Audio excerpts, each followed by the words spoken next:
খবর 24x সাথে আপনাকে স্বাগত। নতুন নতুন খবর জানার জন্য আমাদের চ্যানেলে চোখ রাখুন।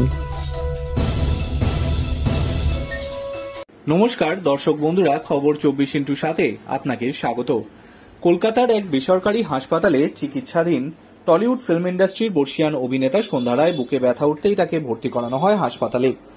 নানা রকম বার্ধক্যজনিত সমস্যায় ভুগছেন সন্ধ্যা দেবী। এই মুহূর্তে হাসপাতালের আইসিইউতে চিকিৎসা চলছে তার।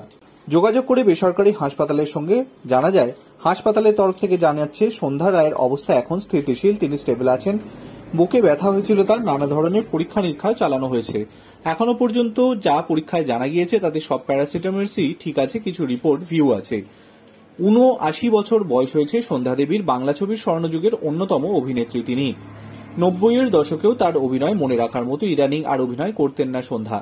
তার সিনেমায় পর্দায় আগমন ১৯৫৭ সালে মায়া মৃগয়া, গঙ্গা, কঠিন মায়া, রক্তপলাশ, পলাতক, ভ্রান্তিবিলাস, বাঘিনী, কুহেলি, শ্রীমান পৃথ্বীরাজ, নিমন্ত্রণের মতো ছবিতে অভিনয় করেছেন। সন্ধ্যা রায়ের খ্যাতি ছড়িয়েছে আরব সাগরের পাড়েও। জানে আনজানে, আসলি নকলি, ফুল কে ফুলের মতো একাধিক হিন্দি ছবিতেও অভিনয় করেছেন সন্ধ্যা রায়।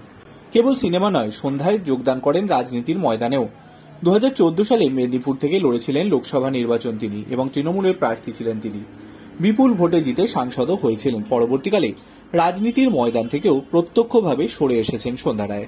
ব্যুরো রিপোর্ট, খবর 24x7।